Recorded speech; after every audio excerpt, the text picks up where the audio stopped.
ஒரே மசாலா தான், ஆனால் 2 விதமான ஸ்நாக்ஸ் வந்து எப்படி பண்ணலான்ட்டு இன்னைக்கு வீடியோவில் பார்க்கலாம் வாங்க. ஓரளவுக்கு பிஞ்சு புடலங்காய் ஒன்று நான் எடுத்திருக்கேன்.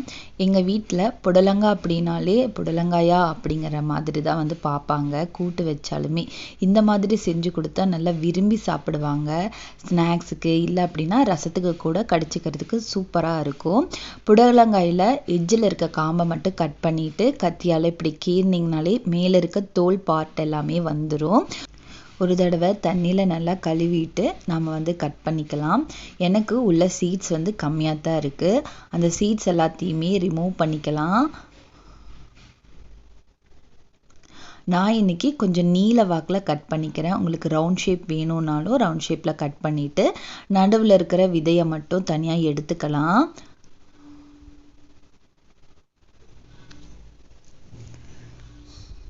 ஒரு புடலங்காய் கட் பண்ணல, எனக்கு இந்த அளவுக்கு வந்து காய் கிடச்சிருக்குது.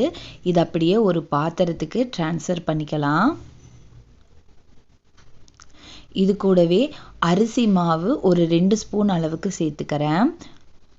கடலை மாவும் 2 ஸ்பூன் அளவுக்கு சேர்த்துக்கிறேன். தனி மிளகாய்த்தூள் 1/2 ஸ்பூன் அளவுக்கு எடுத்திருக்கேன். இது கூடவே சிக்கன் மசாலா ஒரு ஸ்பூன் அளவு சேர்த்துக்கிறேன். இஞ்சி பூண்டு பேஸ்ட்டு 1 ஸ்பூன், கூடவே தேவையான அளவு உப்பு ஆட் பண்ணி நல்லா கையால் பிசைஞ்சு விடுங்க.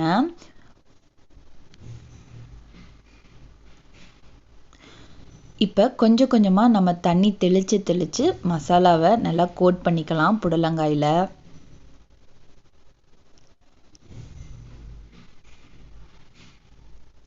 மசாலா எல்லாமே புடலங்காயில் நல்லா கலந்துருக்கணும். அதனால் கொஞ்சம் கொஞ்சமாக தண்ணி தெளித்து இந்த பக்குவத்துக்கு பிசைஞ்சு வச்சுக்கோங்க.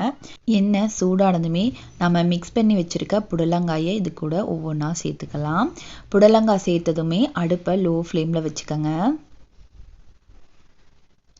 ஒரு 5 மினிட்ஸ் கழித்து கரண்டியால் இந்த மாதிரி திருப்பி போட்டுக்கோங்க.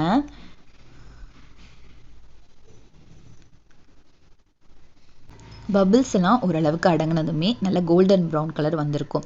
இந்த ஸ்டேஜில் நம்ம தனியாக எடுத்துடலாம். ஈவினிங் டீ கூட ஸ்நாக்ஸாக கூட சர்வ் பண்ணலாம். ரசத்துக்கு கடிச்சிக்க சூப்பராகவும் இருக்கும். அடுத்த ஸ்நாக்ஸ் என்னன்ட்டு பார்க்கலாம். இப்போ ஒரு சாஸ் பேனில் கொஞ்சமாக நம்ம தண்ணி ஆட் பண்ணிக்கலாம். சோயா சங்க்ஸ் வந்து உங்களுக்கு எந்த அளவுக்கு வந்து சோயா வந்து வேணும் அப்படிமோ அந்த அளவுக்கு எடுத்துக்கலாம். நான் 1 கப் அளவுக்கு சோயா வந்து தண்ணியில் ஆட் பண்ணிக்கிறேன். இது அப்படியே நம்ம அடுப்பில் வச்சுக்கலாம். பாத்திரம் பத்தலை, அதனால் இன்னொரு பாத்திரத்துக்கு ட்ரான்ஸ்ஃபர் பண்ணி அடுப்பில் வச்சுருக்கேன். ஒரு கொதி வந்ததுமே ஆஃப் பண்ணிடலாம். இப்போ ஒரு பாத்திரத்தில் 2 ஸ்பூன் அளவுக்கு கடலை மாவு, 1/2 ஸ்பூன் அளவுக்கு அரிசி மாவு, கொஞ்சமாக கார்ன்ஃப்ளவர், இது கூடவே சிக்கன் மசாலா கொஞ்சம் அதிகமாக சேர்த்துக்கோங்க. அதுதான் நல்ல ஃப்ளேவர் கொடுக்கும். கொஞ்சமாக கரம் மசாலா, 1/2 ஸ்பூன் அளவுக்கு இஞ்சி பூண்டு பேஸ்ட்டு, 1/4 ஸ்பூன் மிளகாய்த்தூள், தேவையான அளவு உப்பு ஆட் பண்ணி இதை நல்லா கையால் பிசைஞ்சு விடுங்க. இஞ்சி பூண்டு பேஸ்ட்டு அந்த மாவு கூட நல்லா மிக்ஸ் ஆகி வந்திருக்கணும். இப்போ நம்ம எடுத்து வச்சுருக்க சோயா சங்க்ஸை தண்ணியெல்லாம் பிழிஞ்சிட்டு இது கூட நம்ம ஆட் பண்ணிக்கலாம். சோயாவை சுடுதண்ணியில் போட்டு தான் எடுக்கணுன்ட்டு இல்லை. உங்களுக்கு டைம் இருந்துச்சு அப்படின்னா நார்மல் வாட்டரில் ஒரு 10 நிமிஷம் ஊற வச்சுட்டு தண்ணி பிழிஞ்சு கூட ஆட் பண்ணிக்கலாம். நான் வந்து இன்ஸ்டண்ட்டாக பண்ணுறதுக்காக நான் சுடுதண்ணியில் போட்டு பிழிஞ்சு எடுத்திருக்கேன்.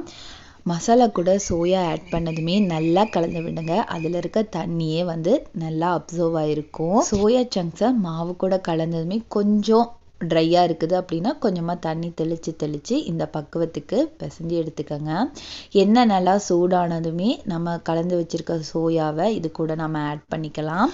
புடலங்காய் சில்லி போடும்போது என்ன மெத்தட் சொன்னோன்னா அதே மெத்தடில் நல்லா ஃப்ரை பண்ணி எடுத்துக்கோங்க. நல்லா கோல்டன் ப்ரௌன் கலர் ஆனதுமே இதை நம்ம தனியாக எடுத்துக்கலாம். இதே மாதிரி நம்ம கலந்து வச்சுருக்க சோயா சங்க்ஸையும் போட்டு எடுத்துடலாம். இந்த சோயா 65 ஈவினிங் டீ கூட சர்வ் பண்ணுங்கள். நல்லா க்ரன்ச்சியாக சூப்பராக இருக்கும். நான் சொல்லியிருக்க 2 ரெசிபியுமே ஒரு 50 மினிட்ஸில் பண்ணிடலாம். இந்த வீடியோ உங்களுக்கு பிடிச்சிருந்துச்சுன்னா லைக் பண்ணி ஷேர் பண்ணுங்கள். தேங்க்யூ.